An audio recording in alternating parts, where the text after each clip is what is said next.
पश्चिम Asia के मामलों के जानकार कमर आगा साहब भी हैं। आगा साहब, आपका स्वागत है। ये इजराइल के आसमान में आतिशबाजी की तरह मिसाइल और उन्हें रोकने वाली इंटरसेप्टर मिसाइल्स दिख रही हैं। क्या आपको लगता है कि ये युद्ध और फैल चुका है? तो कोई शक ही नहीं, अब तो ये पर्शियन गल्फ यानी खाड़ी तक पहुंच गया है। ईरान के मतलब ये है कि खाड़ी, और खाड़ी के मतलब ये है कि केवल ईरान तक सीमित नहीं रहेगा, ये उस क्षेत्र में भी फैलने की संभावना है और उसके नतीजे बहुत बुरे होंगे, ईरान के लिए भी। और फिर दूसरी बात यह है कि औरों के लिए समझता हूँ इजराइल बहुत शक्तिशाली है, अकेला नहीं है, अमेरिका के साथ है। और दूसरी बात यह कि न तो अमेरिकन ट्रूप्स ईरान के अंदर जाएंगे और ना ही इजरायली जो कोई भी अटैक होगा वो एयर फोर्स या एयर बॉर्न अटैक्स होंगे।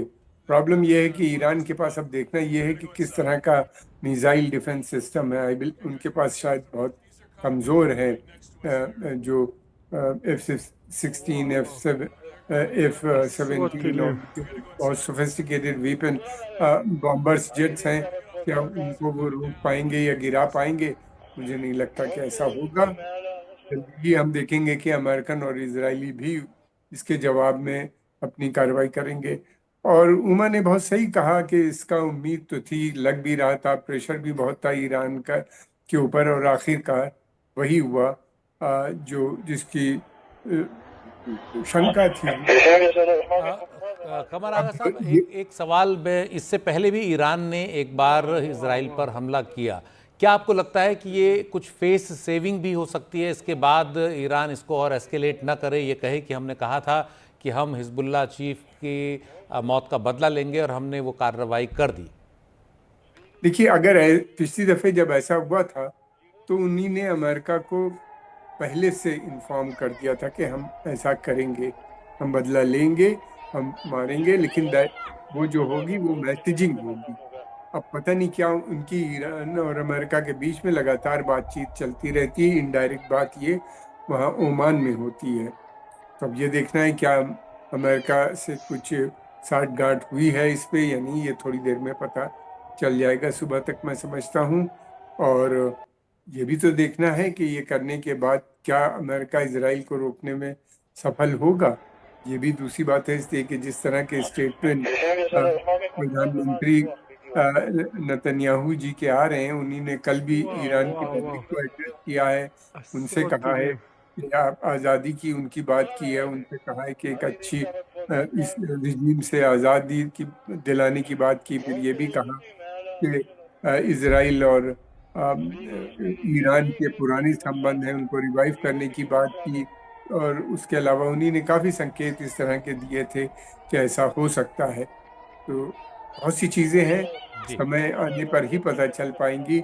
लेकिन ये है कि इतने मिसाइल जिस तरह से आ रहे हैं और अटैक ये हुआ है, मैं समझता हूँ इजराइल इसका जरूर अब बदला लेगा। और क्या जी। होगा इसी की, ये युद्ध जो है ये चौतरफा हो रहा है, होगा। ईरान कई और देश भी आपके हिसाब से खींच सकते हैं। हमारे सहयोगी कादम्बिनी हमारे साथ हैं। कादम्बिनी, आपके पास कोई ताज़ा जानकारी है इजराइल की ओर से? देखिए, दो इम्पॉर्टेंट अपडेट्स आ रहे हैं। एक तो वहां पर जो मीडिया रिपोर्ट कर रही है इसराइल में, वो ये कि जो रेड क्रॉस है, इजरायली रेड क्रॉस है, उसका कहना है कि ईरान के मिसाइल हमलों में कोई भी घायल नहीं हुआ है, ये उनका कहना है। दूसरी चीज जो वो कह रहे हैं वो ये कि जो इजराइल आर्मी रेडियो है वो कह रहा है कि जो ईरान की तरफ से जो रिपोर्ट की जा रही है कि 400 से ज्यादा मिसाइल फायर किए गए, उनका ये कहना है कि 200 के करीब मिसाइल फायर किए गए हैं। तो दो ये अपडेट्स हैं कि 200 के करीब मिसाइल हैं। लेकिन ये भी खबर आ रही है ईरान से कि ये फर्स्ट वेव है, यानी ये पहली खेप है जो उन्होंने फायर की है ईरान की तरफ से। अभी और ऐसे हमले आने बाकी हैं, लेकिन देखना होगा कि एक्चुअली ये हमले होते हैं और ज्यादा वेव्स में होते हैं या नहीं होते हैं। लेकिन ये साफ है रेड क्रॉस के मुताबिक कि इसमें अभी तक कोई घायल नहीं हुआ है। जी, और जो पहला वेव है हमलों का वो लगभग ख़त्म हो चुका है।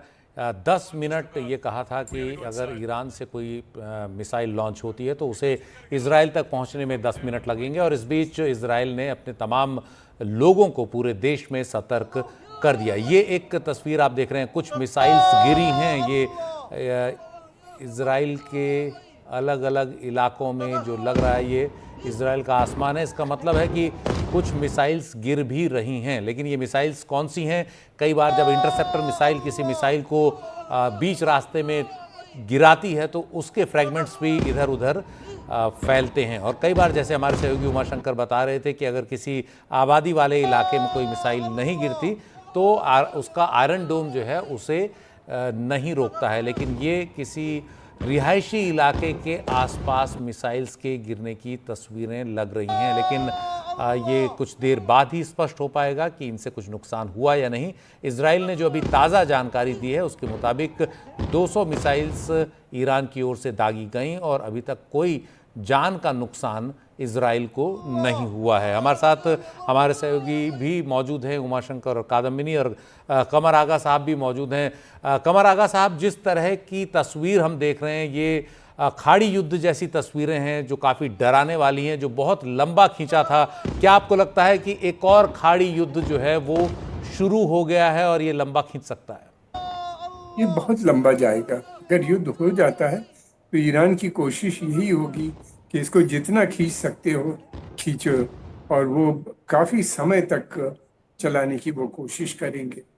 इसलिए कि और फिर उसके बाद ये भी है कि हिजबुल्लाह की भी यही कोशिश होगी। हिजबुल्लाह का कमांड स्ट्रक्चर तो टूट गया है, टॉप लीडरशिप नहीं है, लेकिन दोबारा से वो लोग अगर रीग्रुप होते हैं, और लग रहा है कि दोबारा से वो रीग्रुप हो रहे हैं, और उनके पास भी कमिटेड बहुत जो उनका फोर्स है वो काफ़ी कमिटेड है, बैटल हार्डन है। मतलब ये कि उसको सीरिया में काफ़ी एक्सपीरियंस है, इराक में भी वो आतंकवादियों से लड़ चुकी है। और फिर उसके बाद ये है कि एक धार्मिक भी वो उनके साथ जज्बा है, तो वो लोग जो हैं काफ़ी समय तक लड़ने की क्षमता रखते हैं, इसलिए उनके पास काफ़ी वेपन है। अभी भी उनके पास ड्रोन्स भी हैं, उनके पास क्या कहते हैं मिसाइल्स भी हैं। अब देखना ये है कि क्या और लगता ये है कि जिस तरह के स्टेटमेंट्स आए हैं पिछले 24 घंटे में, उसमें ये बताया जा रहा है कि वो रीग्रुप होने की कोशिश कर रहे हैं, और आज उन्होंने कुछ अटैक्स भी किए हैं वहाँ। तो इस तरीके से कई फ्रंट पे ये वॉर होगी। हुतीज मिलिशिया ने भी 2 शिप्स के ऊपर पिछले कुछ दिन 1-2 दिन के अंदर अटैक किया है। तो लंबा फैलेगी, क्षेत्र में तो ऑलरेडी फैल ही चुकी है। एक चीज ईरान ने कही है कि वो तेल की सप्लाई को डिस्टर्ब करने की कोशिश करेगा। अगर तेल की सप्लाई डिस्टर्ब होती है तो उससे बहुत नुकसान होगा सभी देशों का, और जाहिर सी बात है कि भारत समेत सभी देश, इसलिए कि हमारे यहाँ भी लगभग 70% के करीब तेल यहीं से आता है। तेल की कीमत बहुत बढ़ती है तो उसका सीधा असर पड़ेगा इकोनॉमी पे। फिर यही नहीं, 90 लाख इंडियन वहाँ पे काम करते हैं खाड़ी के देशों में, उनकी वापसी शुरू हो जाएगी। 40-45 बिलियन डॉलर के करीब रिमिटेंसेस ये जो काम करते हैं ये पैसा भारत भेजते हैं। 295 के करीब बिलियन डॉलर का हमारा ट्रेड है इस पूरे क्षेत्र से। 92-94 के करीब पड़ता है बिलियन डॉलर का ट्रेड तो खाली यूएई के साथ है।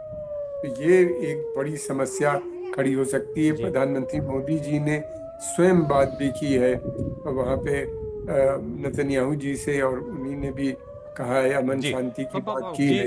कमर आगा साहब, निश्चित ही इसका जो है मल्टीप्लायर इफेक्ट आएगा। ये तस्वीरें हम देख रहे हैं इस वक्त इजराइल के आसमान की, जहां काफ़ी ज़्यादा मिसाइल्स दिख रही हैं और कई जगहों पर ये मिसाइल गिरती हुई भी दिख रही हैं। इनसे कितना नुकसान होगा इसका जो ठीक ठीक अंदाज़ा है वो कुछ देर में पता लगेगा।